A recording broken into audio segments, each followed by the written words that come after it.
राजस्थान की परबतसर तहसील में एक गांव है हरनावा, जहां पर जन्म हुआ है श्री राणा बाईसा का। राणा बाई को राजस्थान की दूसरी मीरा भी कहा जाता है।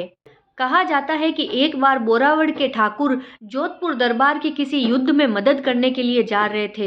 रास्ते में हरनावा गांव आया तो वे राणा बाई जी के पास में रुके। उस वक्त राणा बाई जी गोबर की थेपड़ियां यानी कि कंडे थाप रही थी। कुछ देर की बातचीत के बाद में ठाकुर साहब ने पूछा कि क्या मैं इस युद्ध में जीत जाऊंगा। तब रानाबाई ने अपने गोबर से भरे हुए हाथ को उनकी पीठ पर थप्पी मारते हुए बोला कि जीत तुम्हारी ही होगी। तब लोगों ने देखा कि रानाबाई ने तो गोबर से भरे हुए हाथ से ठाकुर साहब की पीठ थपथपाई थी, लेकिन ठाकुर साहब की पीठ पर केसरिया रंग के हाथ बने हुए थे। ठाकुर साहब बोले कि अगर मेरी जीत हुई ना रानाबाई जी, तो मैं यहाँ से वापस आते वक्त पहले आपके दर्शन के लिए आऊंगा, फिर बोरावड़गढ़ में जाऊंगा। बोलते हैं कि उस युद्ध के अंदर ठाकुर साहब की जीत हुई, जोधपुर दरबार की जीत हुई।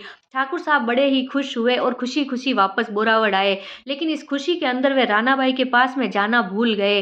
कहते हैं कि जब ठाकुर साहब हाथी पर बैठकर गढ़ में प्रवेश करने लगे, तब हाथी गढ़ में प्रवेश ही नहीं कर रहा था। सभी ने बहुत कोशिश कर ली, किंतु हाथी ने गढ़ के अंदर पैर नहीं रखा। तब ठाकुर साहब को याद आया कि मुझे हरनावा जाना था। वे वहीं से वापस हरनावा पहुंचे रानाबाई के सामने और उन्होंने रानाबाई से माफी मांगी। रानाबाई ने उनको क्षमा किया। उसके बाद में ही हाथी ने गढ़ के अंदर प्रवेश किया। कहते हैं कि वे केसरिया रंग के हाथ वाला कुर्ता आज भी बोरावड़ के गढ़ में मौजूद है। अगर आपका कभी राजस्थान आना होता है तो हरनावा जाकर के रानाबाई के दर्शन जरूर कीजिएगा। जय रानाबाई।